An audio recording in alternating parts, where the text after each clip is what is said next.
Hello Canada, welcome back to another edition of the Canadian Citizen Journal. I'm your host, alias Tagai. Well, we're going to dabble in a couple things here today. The immigration is destroying our cities. There are, podcasters and different, videocasters, so-called, independents, who are coming from all over the world, exposing the decimation of our cities. I'm gonna point out one in particular today because I'm actually a fan of this this small outlet. They're called Roca News. They started out as just a small kind of documentary. A couple guys doing documentaries on kind of just things that media was avoiding. And from that, and they did a very good job. So from that, they started to grow.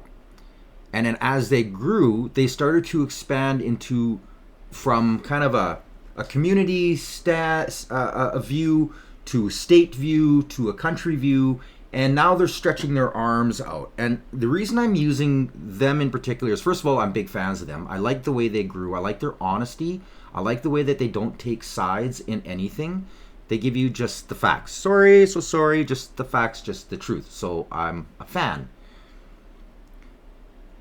They have been doing a pile of documentaries crossing Canada, exposing what the immigration and drugs, liberal government, it kind of started off with the whole kind of, what is Canada?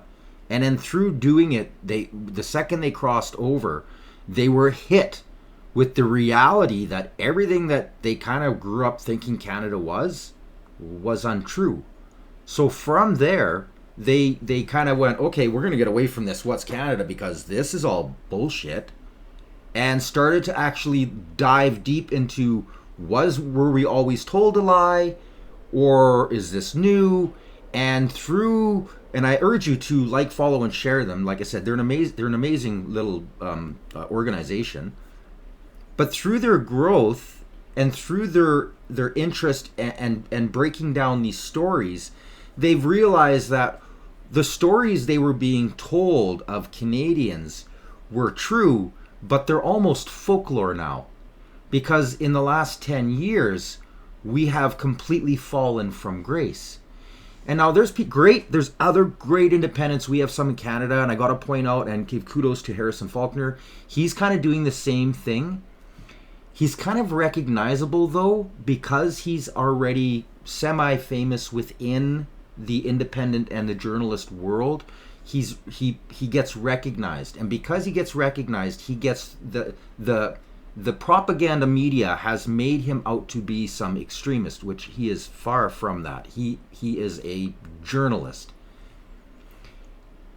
And so he runs into a lot of situations where it's hard for him to actually get the both sides of the story. You know how it is. And we're going to get onto that a little bit later on here with some of the Antifa stuff that's going on in Quebec.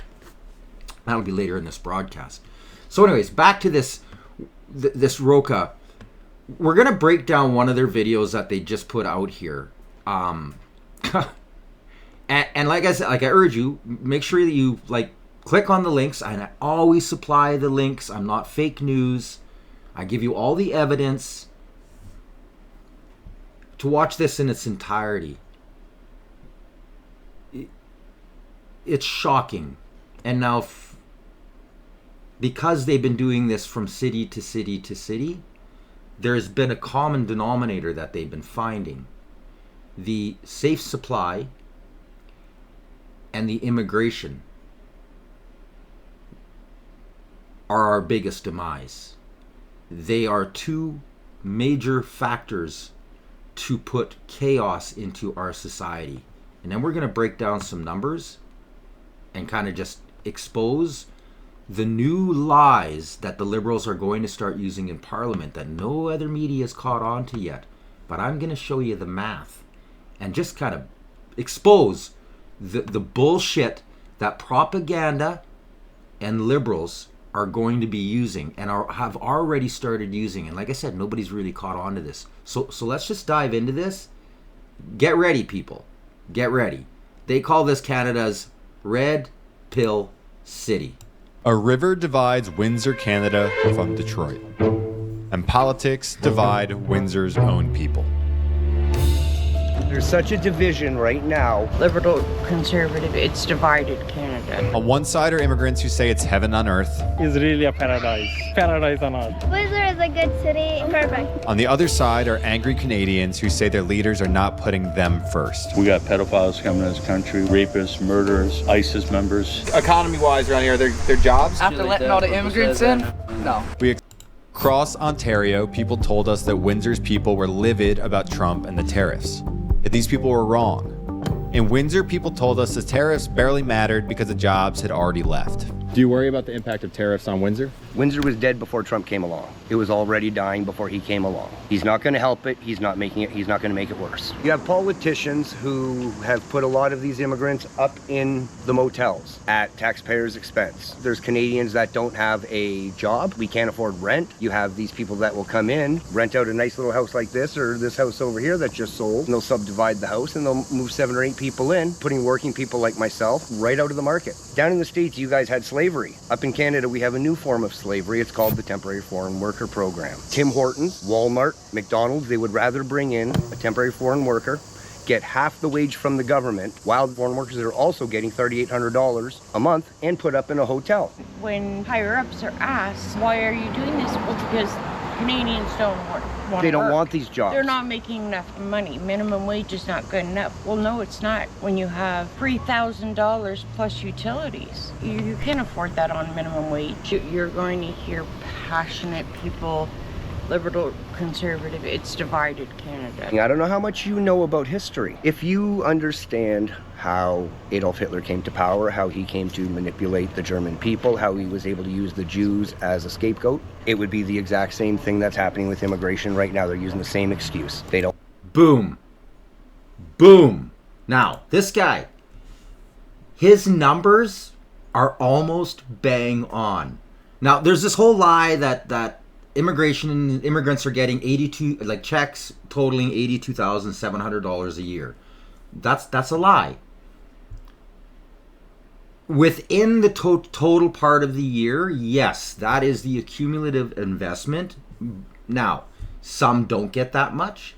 Some get more than that. So it depends on the city they're in, right? Cost of living in some places are higher than other places. But he's pretty much bang on with his numbers. This guy's quite bright. And I love the way he literally just solidified what I've been trying to get across to people. This is the new style of fascism.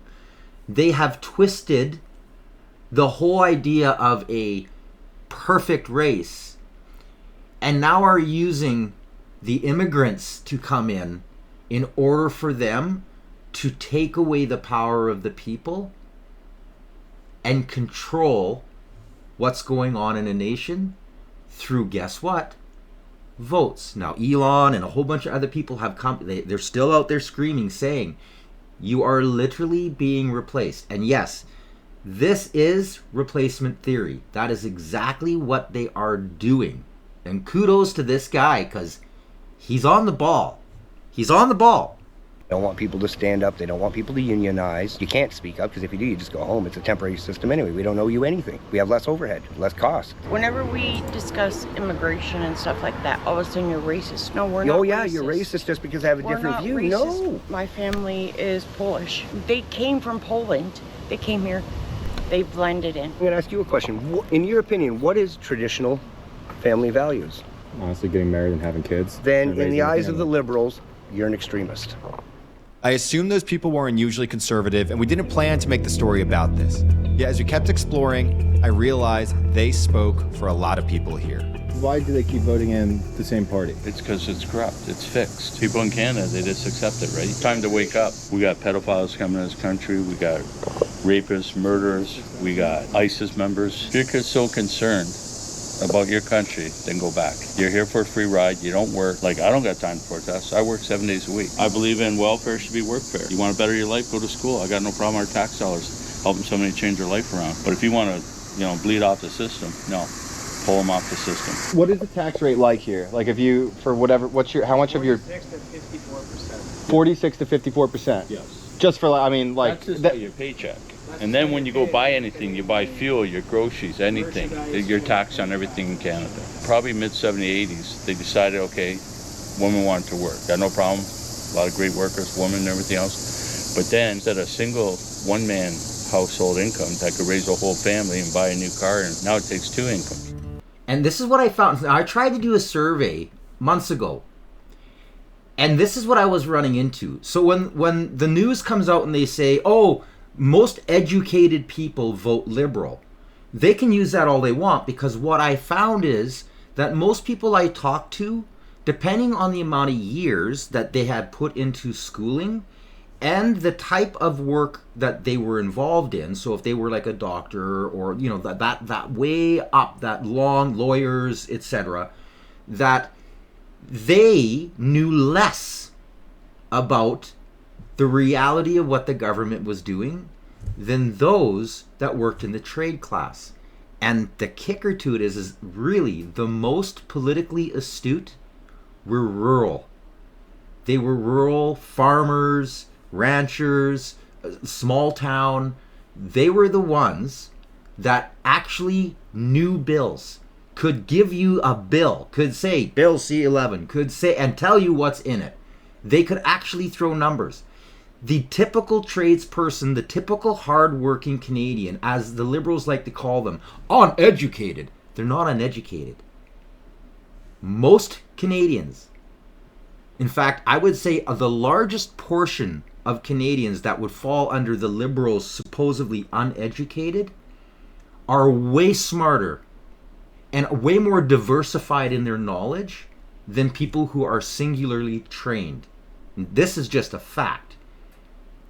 When I run into people that are broke down on the highway, and I always stop because I'm Canadian, I always find that the people who are there that don't know how to fix the problem, and now of course this has changed with technology, they just wave you by now because, oh, I got a phone. They're usually the people who have got the accumulated education. They have divested all of their attention, which is good because this is part of the education, for a job, but in order for them to stay top tier and be good at their job, they are constantly using up a lot of their spare time to keep up with all of, like lawyers, the change in laws and precedent and all the rest. In the case of doctors, all of the new studies and all of they don't have time. What do? They turn on propaganda. They don't see. And because of how they live their lifestyle, they don't witness. It doesn't affect them.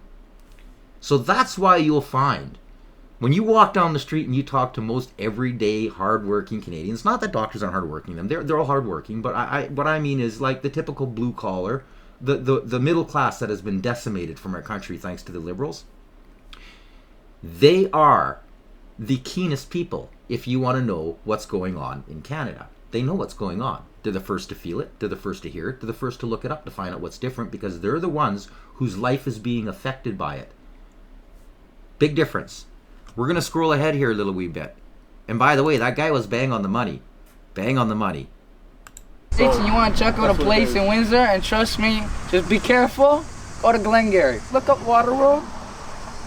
You'll know what it's about. That's a homeless encampment that used to be. As far as I know, I think you went swimming there as a kid. Yeah. I went there swimming there as a kid. Now they're cementing the fucking pool that you used to swim in to provide all this bullshit for the drug addicts that are just making this shit worse for people, you know? So Windsor, like every Canadian city we've been to, has an obligatory fent block right downtown where people can sit here and openly take fentanyl, where they're screaming, where they're shooting up, where they're crying. In the center of downtown. Because this is one of their newer videos. Like I said, I urge you to like, follow, and share these guys. They're great. They've already broke. One of the first things they realized was the fentanyl issue. So they were dealing with that like from city to city to city to city, and they were seeing it. So what he's saying is fact. because they've seen this and they've already documented it through cities across Canada. Now they're actually dealing with the other end of it, which is the kind of the immigration part of it, and what's going on against the anger of this towards the government. And every city they go to, especially the ones that had safe supply, have been completely destroyed. The social fabric of the Canadian dream has been shredded. This is what the Liberals want. This is chaos. Every single Canadian city we've seen, Windsor is no different from the rest. Downtown Windsor, you might see a few zombie people, but they're just hiding. Yeah, they're walking like this. Yeah, Go the down fentanyl. yeah, go down Olay. Go down Olay. It's the drugs and stuff that make the city shitty. A lack of housing. Yeah. The pricing's going up like the state or like unemployment right now for fucking Windsor rent. has the highest unemployment rate probably in Canada. So far, just heard high housing costs, not enough housing, drugs, and unemployment. Yeah. Scenery's good. Oh, People are nice. wonderful. When did this become a thing? The encampments, the whatever? COVID. Yeah. COVID. Yeah, pretty much. COVID, everyone started doing drugs. I got sober, but everyone else is doing drugs. Once the government started like the heavy immigration where we were bringing in like 500,000 people a month and shit, that's kind of Housing, when that's when housing went up and job market crashed. Why do you think they're doing that? Letting everyone in? Because we're Canada, we're a peace treaty fucking bullshit. Now his numbers are a little bit out to lunch. In fact, a lot out to lunch.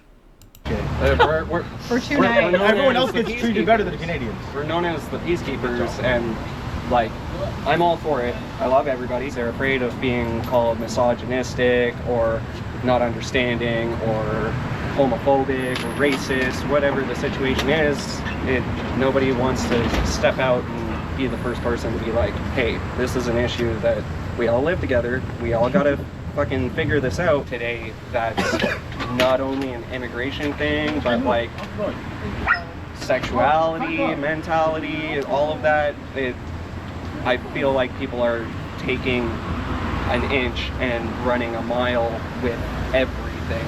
People do some wild things out here. Like I'm still in trouble and I'm still gotta go through this shit. Like they're not gangster or nothing, but they got bear mace and that's what we run around with. Bloomfield is all where all the African kids are. We're all like African immigrant kids? Yeah, this is the West End is our side. All those broken houses, abandoned houses. When you say black people, you mean like Canadian born or immigrant?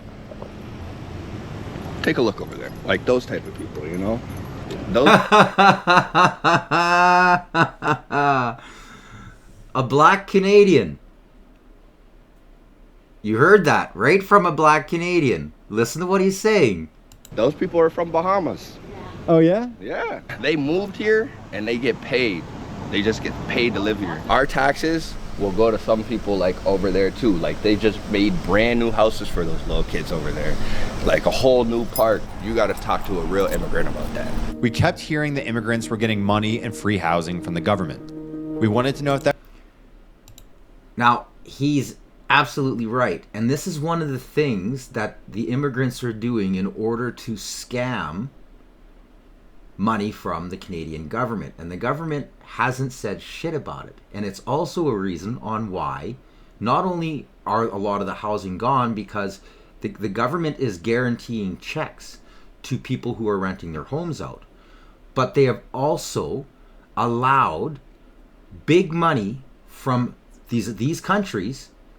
They come in, they buy up a house, then they take the maximum allowable check and they fill the house right full. They board the basements up. They take like a basement that should only have 2 bedrooms and they'll make 6 bedrooms down there and they'll rent each room out at the maximum amount.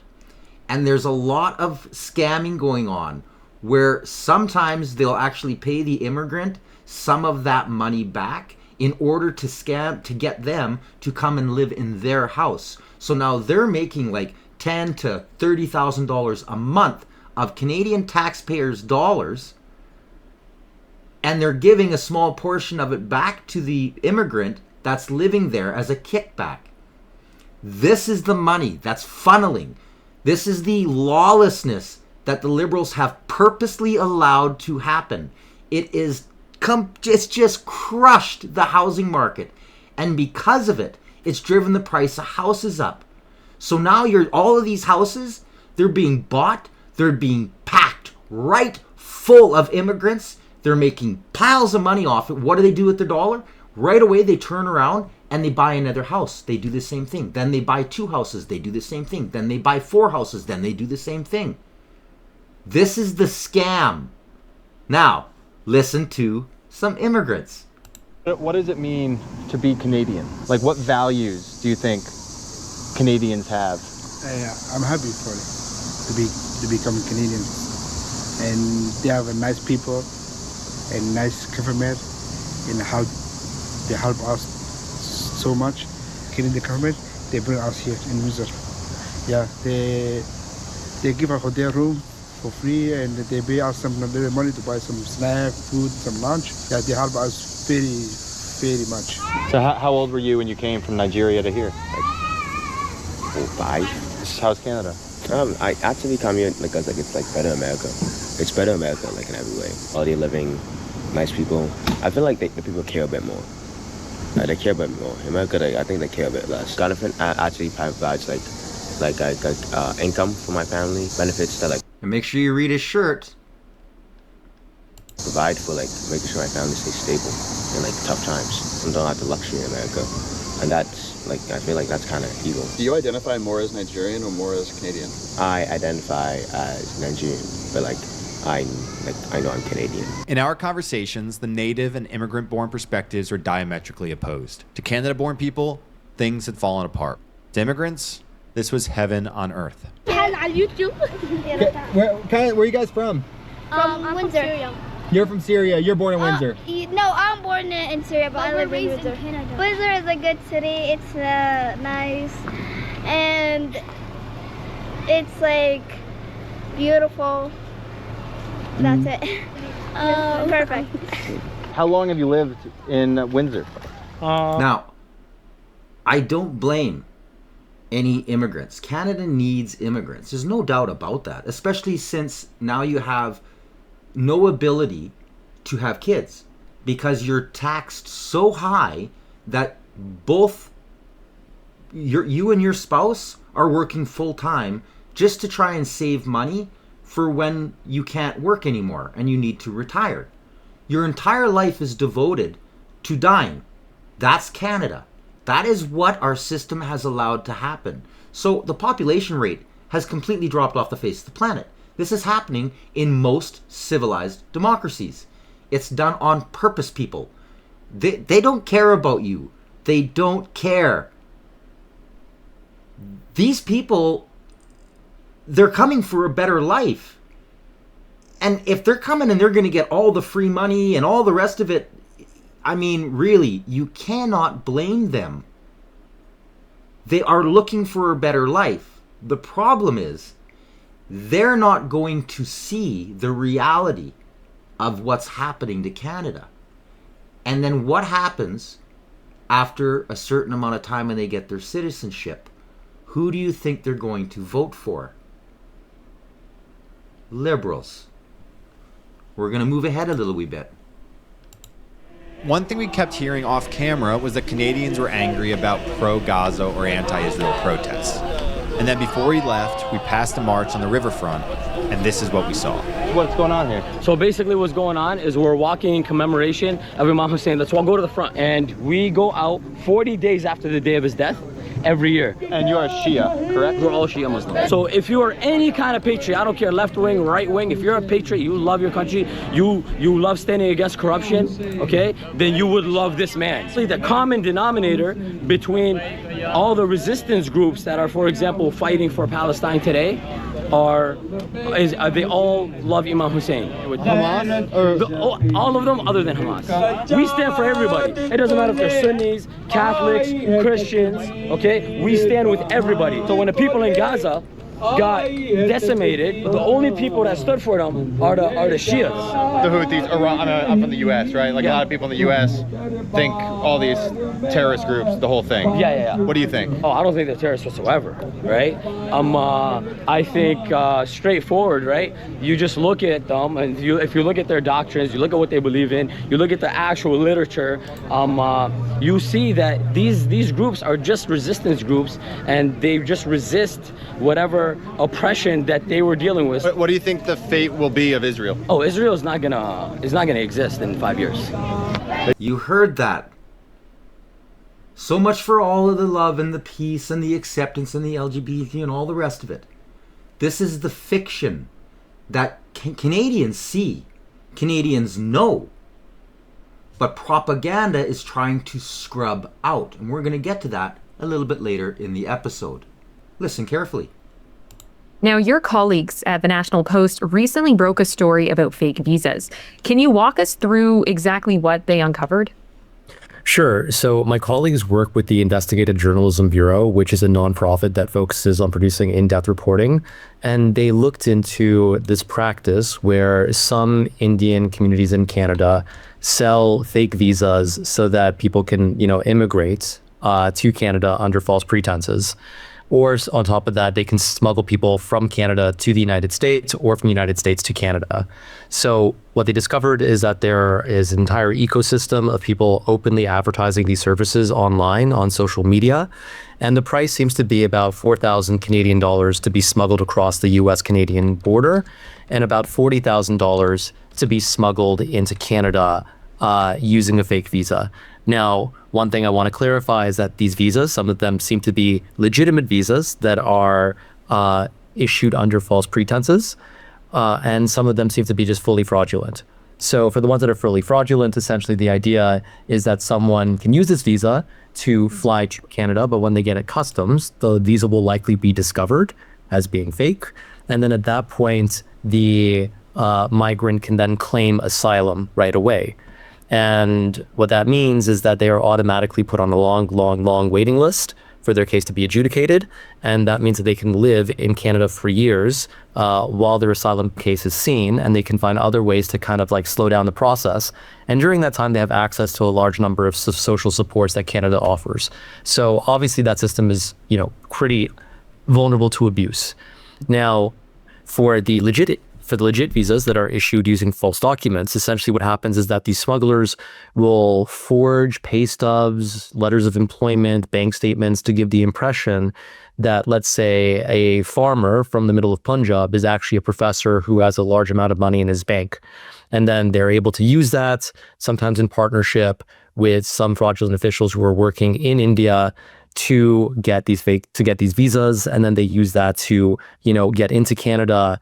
And then once they have entry into Canada, they can either claim asylum again or, claim to be a worker at some point. There are all sorts of different options available. Now, when it comes to the smuggling, essentially what happens is that these smugglers will organize a pickup over the phone. They'll say, for example, that we can get you from Montreal to upstate New York, or from Toronto into some other US location. So they pick you up in a van, and then the van drives you to the US border at some point where it is not really well monitored, and then they drop you off, and then you're supposed to cross over, and then a different smuggling team will pick you up on the US side or the Canadian side, depending where you're starting, and then take you to the final destination. So these investigative reporters engaged in long chats with these smugglers, and actually arranged for a fake pickup at one point. So the smugglers came to pick them up. The journalists were just observing in a car nearby, and then they took some photos of the smuggler as he came out of the car. The smuggler was messaging them saying, "Hey, where are you?" They said, "Oh, we're not ready. We've changed our mind." And then it seems like the smuggler noticed that he was being photographed, because he later messaged them saying, "Why did you photograph the car?"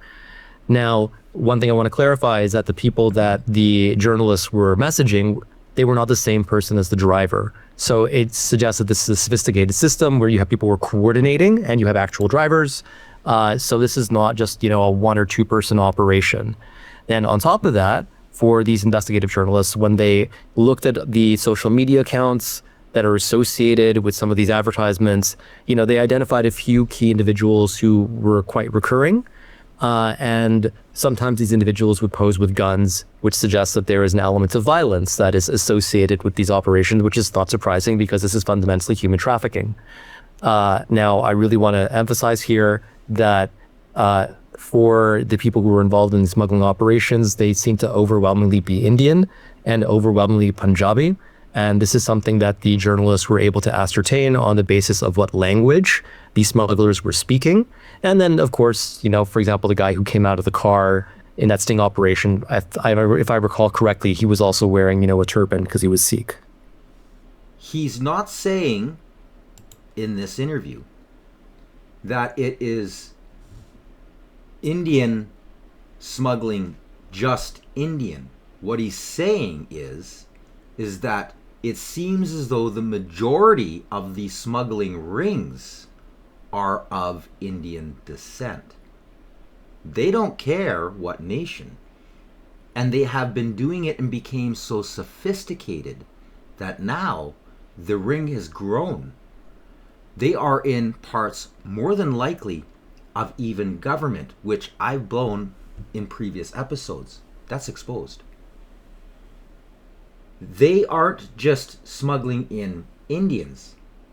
They have expanded their operations because other countries have now heard about these rings and are using them because of their success rate and how sophisticated they are. This is turning into a huge money machine. Huge money machine.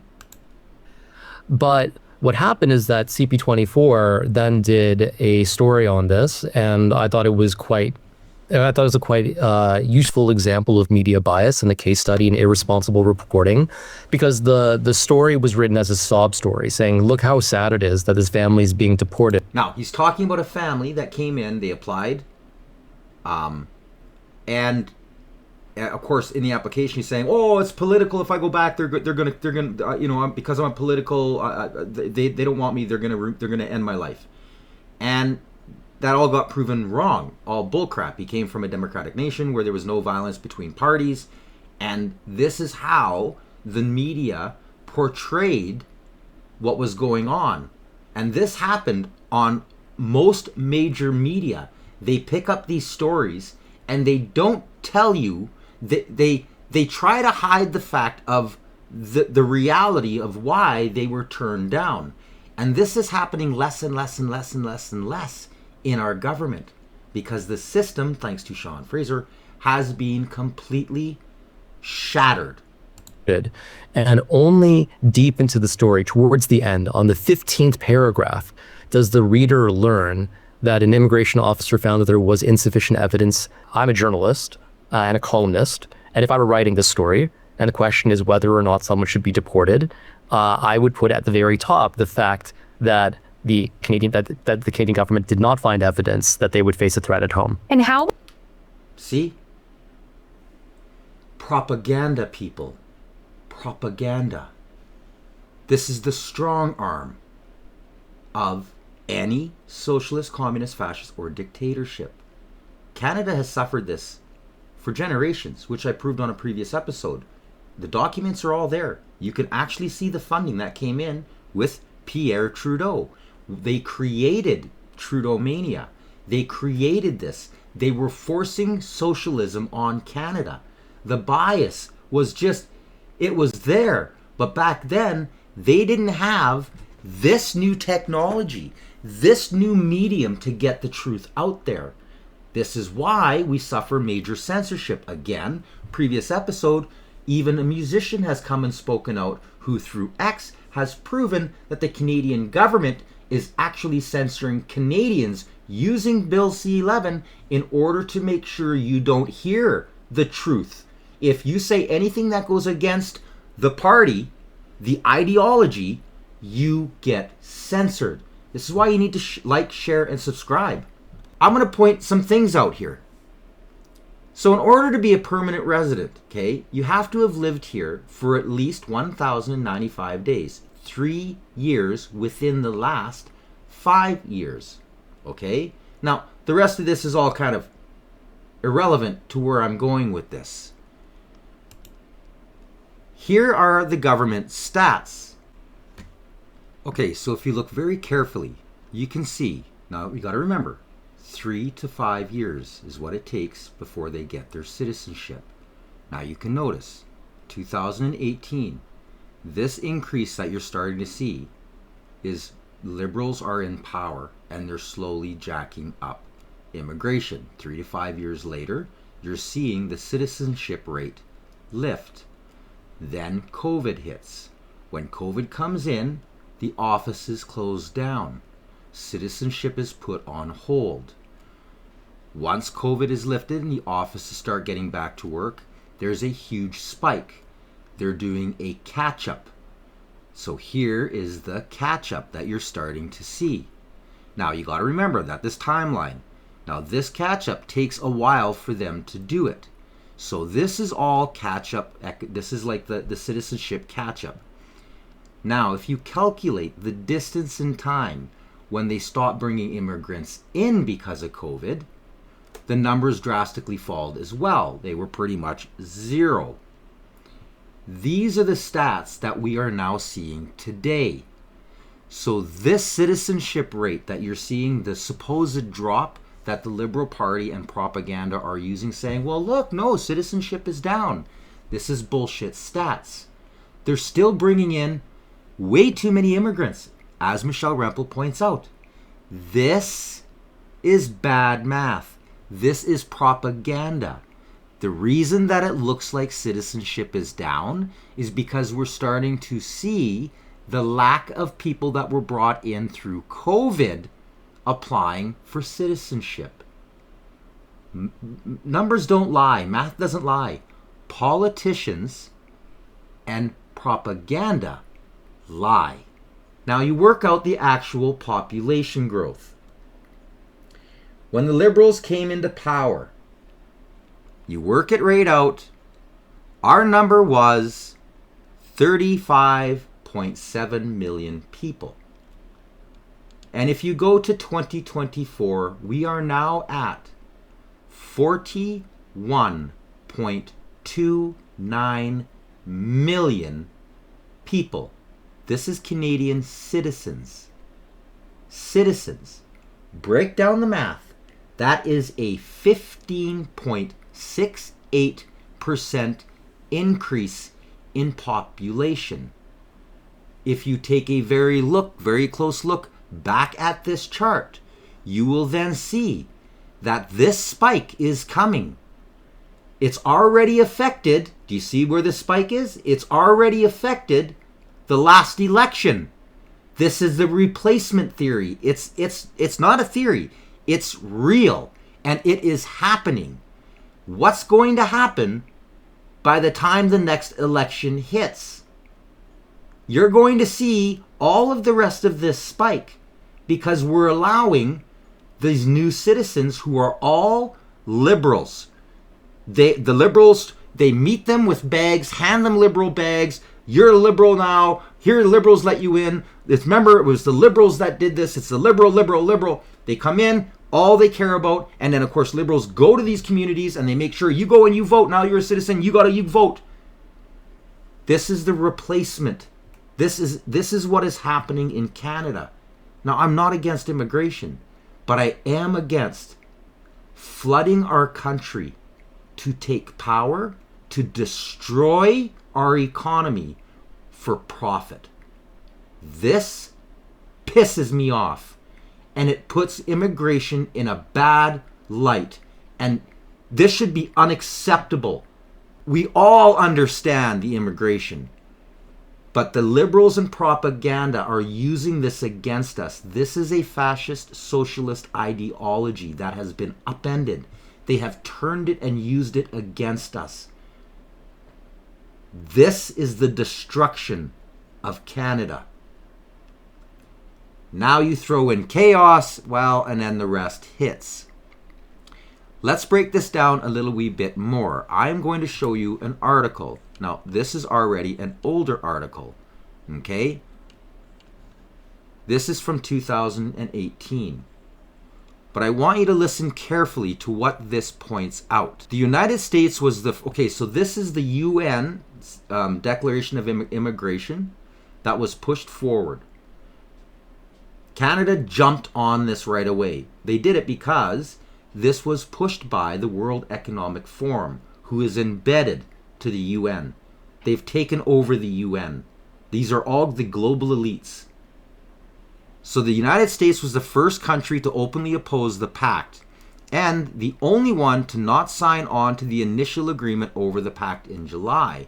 In late November, the Australian government said it too will not sign up for the pact, despite playing a key role in drafting it. Several former Eastern Bloc states have also renounced the UN agreement. These include Poland, the Czech Republic, Bulgaria, Hungary, Slovakia. Italy, and of course they got to throw in, right-wing Interior Minister Matteo Salvini has also stated his opposition.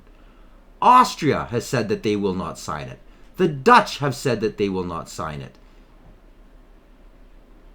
Get ready. But Canada signed it. Canada signed it.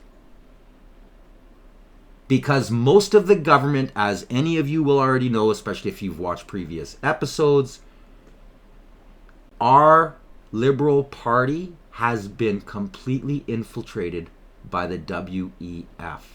These are not Canadians. They may even be born in Canada and raised in Canada.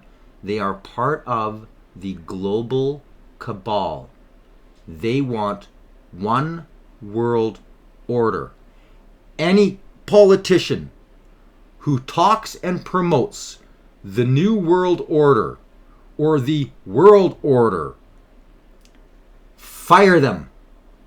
Do not vote for them, because they're not for your country. They're for globalization, which means impoverishing nations, taking away your rights, taxing the living bejesus out of you for their profit. They don't care about you people. Now, this is the actual UN numbers from just 2024. Key statistics. Now, this is because this is the numbers we needed in order to match the declaration that the Liberal Party signed us up to. This is just unbelievable. 571,450 people in Canada, including refugees, asylum seekers, and stateless persons. 269,502 are registered refugees by the end of 2024, reflecting its continued role as a key country of asylum in the Americas. This is what Trump was talking about. The UN is funding the invasion of our nations. This goes completely against what the UN was created to do. 6,864 people are stateless in Canada, highlighting protection needs for individuals without nationality. Now, I want to break this down, but let Michelle Rempel do it for me.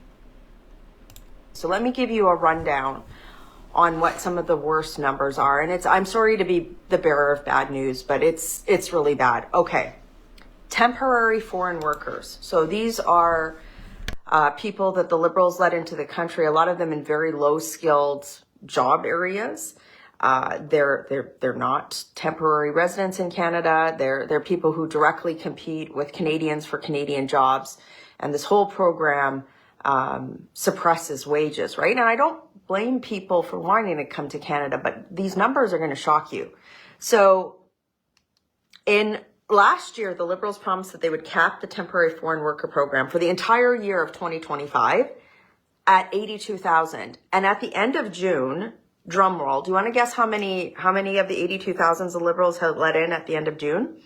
How many of the 82,000 temporary foreign workers that they talked about at the end of June do you think that they let in? It was 102,000.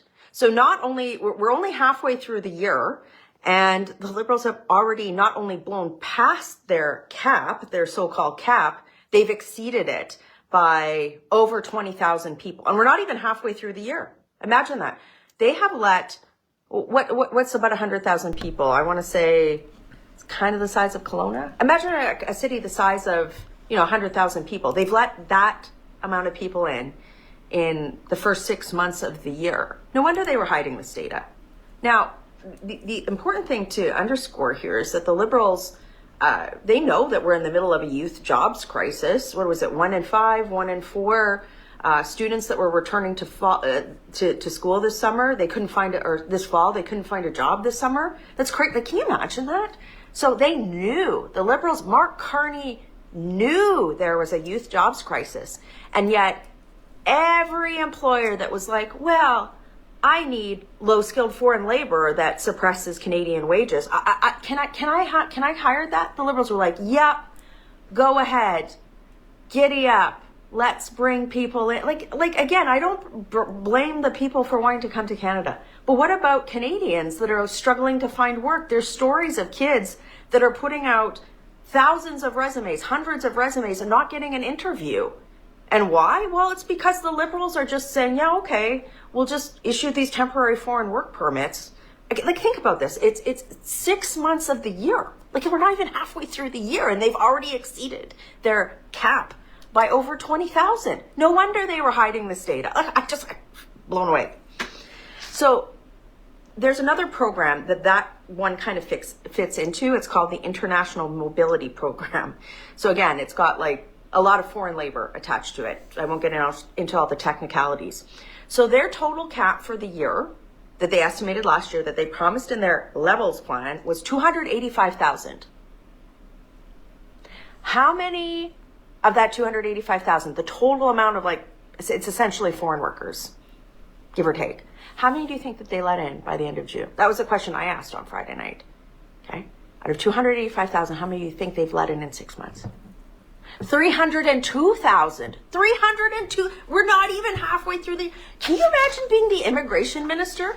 Like, how did she not go to her department and go, what the, like Mark Carney, like, how did he not go to his immigration minister and go, what's like this? Because it's the same party. Think about this carefully, people.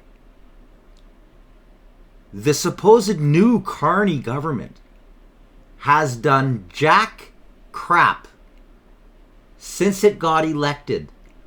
We are still running all of the failed policies that the Trudeau Liberals put in place and backed and pushed.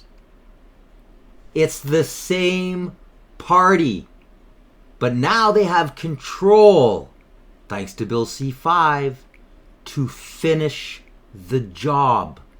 They don't care about you. Immigration is going to wipe Canada right off of the true morality and the original Canadian dream that we have had for over 150 years. It's being erased. And for all of the fellow Indigenous out there, if you don't think this is affecting you and you're voting NDP or Liberal, this is what you would call self-annihilation. Wake up, people. Wake up. Of course, this is why they were hiding the data. Of course, this is why they were hiding the data. This helps nobody. We're in a housing crisis. We're in a jobs crisis, and our emergency rooms are overflowing. And you know what the Liberals are doing? They're basically going, wee, giddy up, let everybody into the country when blowing past the caps. It's not fair to anybody. It's not fair to people wanting to come to this country. It's not fair to people who are struggling. She goes on and on again. Videos in the link. I urge you to watch it all. And definitely, you guys got it. You are your own army. It's the viewers that allow this to be distributed, because we are censored, as proven on previous episodes, with all of the proof, all the bills, all the documents, everything's linked. You have to be the ones to get the word out, and you got to help us to break the algorithms. We are under constant attack. I mean, especially my channel, because I am uncensored. I don't care. I believe in freedom of speech and equality and truth. That's why I started this channel, was to try to get just the facts, just the truth. I'm sorry, so sorry That's the entire reason I created this show. This document proves the complete two-faced UN for what they are. First, they force upon nations this whole migrant. You gotta take these people in. This is your job. If you're gonna be part of the UN, you gotta love, blah, blah, blah, blah, blah. Bullshit. And then the reality comes out. And then they send this document out. The document says it all. The UN expert, he sounds the alarm over the contemporary forms of slavery in Canada. It goes right into it. Migrant workers at risk. It breaks it right down. It's all here. Do you hear this being talked about every day whenever immigration comes up? Whenever another immigrant is caught shooting somebody, extorting somebody, all of the atrocious things that are happening to the women in our society? No, they don't bring this up. Evil begets evil. Connected. This is the job of media, is to get the truth out there. Now let's just break down Antifa. They're trying to tell everybody in Canada, oh, Antifa, that's bull crap. There's no Antifa here. This is propaganda. This is the chaos that propaganda is trying to allow to happen.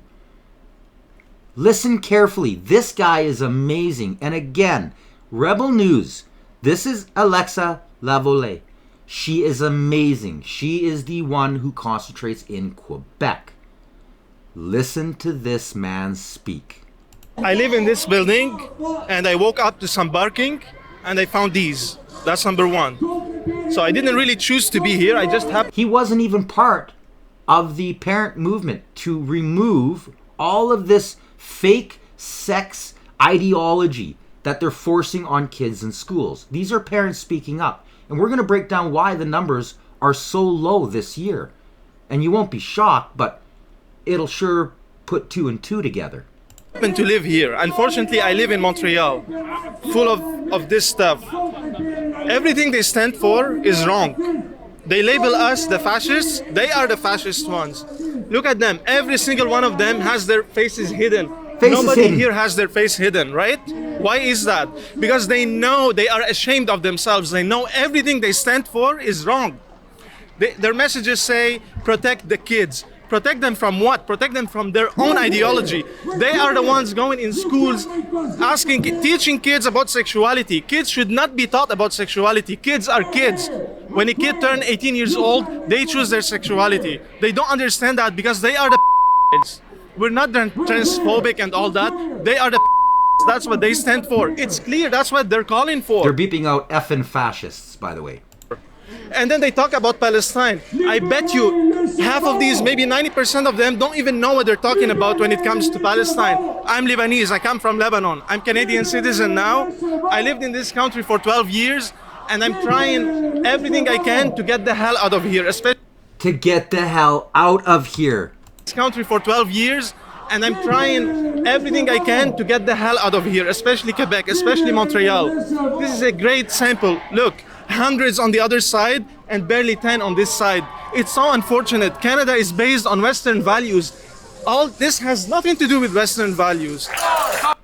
He's absolutely right. If they're worried about trans kids in Palestine, you know what would Hamas do to them? They would throw them from that building. That's what they would do. Which I have posted links to in some of my earlier episodes. They do it and they celebrate it. They don't care about the LGBTQ. These kids are brainwashed, and mostly kids. There's a lot of adults in there as well. They have no idea because of propaganda. Propaganda. To them. In Israel, no trans kids, no homosexual people. Let me correct myself. No trans people in Israel get murdered for being trans, or no get murdered because they're. That's what Hamas does. But these idiots don't know what they're talking about. You heard it. I mean, this guy's holding no bars. 1 million March for Children, who were against gender ideology and the indoctrination in school, gathered thousands of people, mainly from Muslim background. Today, this movement was started from Muslims. They want this sex crap out of schools. Then they got attacked through this supposed pro-Hamas protests. And there's more to it. we don't see much of these people since October 7, 2023. Can you explain what happened? Because of the mainstream media, because of the cancerous mainstream media in Canada. Only Rebel News say the truth. And all the mainstream media put it all in one package. You want to be the good person, you want to be the good guy, then it all comes in one package. You have to be pro-trans kids. Ironically, now you're saying Muslims are with that, which is super ironic. And then it's all one package, right? Pro-trans, anti-Israel. You have to be anti-Israel. That's the easiest way to be like, to virtue signal, right? And then anti-USA now, even though the Canadian economy would collapse without the USA, but now they want you to hate on the USA. It's all one package. The mainstream media brainwashed people to the point that everyone, all people, you talk to people, you tell them, would you be willing to lose your kid to this ideology? They have no answer to that. They will tell you, oh no, it doesn't happen to everyone. Oh, so you're okay, it happens to 1%. One is too many, as Jordan Peterson says. One is too many. You cannot say it's not happening often enough. One is too many. This is wrong. There is right and wrong. The West has been built on right. It wasn't built on wrong. Ce n'est pas une opposition là, que je veux dire là, qui est pacifique. This is not a peaceful Alors, à un moment donné, il y a des gens opposition. Some people are afraid for their safety. They're afraid of being identified at work or elsewhere. We notice almost all the counter-protesters wear masks. If someone is proud of their convictions, why not show their face?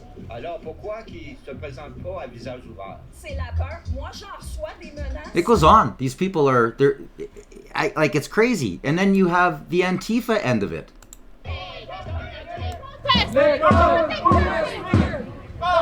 Pensez pas qu'ils ont droit à leurs propres opinions et d'avoir les causes qu'ils veulent défendre, madame? Don't you think we should protect children here before children in Palestine? No. No? Don't show my face, she yells. I already have your face, madame. Remove my face, she yells. Again, I already have your face. Then this guy comes up, grabs the camera, getting violent. What did we do to make you so aggressive? Control yourself, says Alexei. You're the aggressive one, he says. Get the F out and go bring your protest with 15 people. It's just ridiculousness. This is Antifa, people. Again, listen carefully. It's simple. Don't forget, 2 years ago we held this march and there were lots of people in the streets. They called us far-right extremists, fascists, anti-blah blah, and so on. So every name you can think of. Some even called us Islamists or fundamentalists. That's why people don't want to be associated. The mainstream media gave us a terrible image.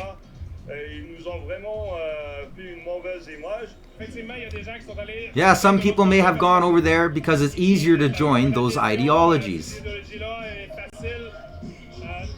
On my side, though, many are afraid after what happened with Charlie Kirk in the US.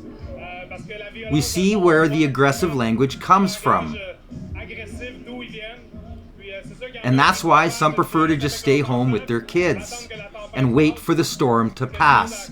That's something to consider, too. Listen to them chant, everybody hates the police. Capitalism is waging war on us. War on capitalism. F the police. Capitalism is war on us. War on cap. This is all Antifa. They've got Antifa signs. They're chanting the Antifa chant. So the police is now warning. And mainstream is playing all this down. Propaganda is the largest contributor to the problem with Canada today. It has completely destroyed our nation. In the middle of a healthcare wait times crisis, in the middle of a housing crisis, absolutely crazy, outrageous. Share this video. I need you to share this video. It's the way that you can help me punch through Justin Trudeau's censorship bans, his news bans, his censorship bills. The fact that our mainstream media, the CBC, don't cover issues like this. They don't hold the Liberals to account. They're the Liberals' propaganda arm, right? This is such a critical issue. And why? Because the promise of Canada is that if you come here, right, and work hard, you're able to earn a powerful paycheck, make ends meet, build a better life for your family. But when you bring in so many people that it creates a jobs crisis, a housing crisis, and a healthcare crisis, that's not fair to anybody. And the Liberals' radical immigration policies, this massive spike. I mean, let me show you the asylum claims in graph format. Look at this. Look at this graph. So again, it's mirrored, but it started at 10,000 in 2025, and it's had almost 300,000. That doesn't help anybody. This is crazy. This is an absolute abuse of the immigration system that needs to be fixed. But rest assured. And she's right. Especially with the censorship. Because conservatives are being hammered. The Liberals are using these bills to censor their political opposition. They did the same thing to Bernier. They're going to remove anybody who doesn't tote the party line and replace anybody else who had power at one time through their vote. Look at the election. One vote, one riding. It was disputed, proven that it was wrong, that votes weren't counted. A girl even came forward. There were 5 or 7 that came forward. They didn't give them the accreditation. They still allowed the Liberals to take that riding. Our entire system is corrupt. This is not the Liberal Party of decades ago. This is a completely new form. This is socialism, fascism, and now a dictatorship. Well, we're getting there. We're fascism right now. But it won't be long, because think about it. They sure in hell didn't vote for their MPs. They voted for a supposed new leader that crossed the idea of party lines when they were getting their asses kicked in the polls. Math don't lie. Politicians and propaganda do, people. I hope you enjoyed today's episode. Make sure you like, share, and subscribe. If you are, punch the notification bell so you don't miss any future episodes, and it helps break the algorithms and grow this channel. I want to thank all of my regular subscribers and all of the emails that I've been getting with all of these different news stories. It helps me out so much because I've got so much on my plate. There's a lot of things I don't see, and with your help, it brings it front and center, and that's what makes this show grow and get better. Until the next time, I'm Alias Tagay. This is the Canadian Citizen Journal. Stay informed.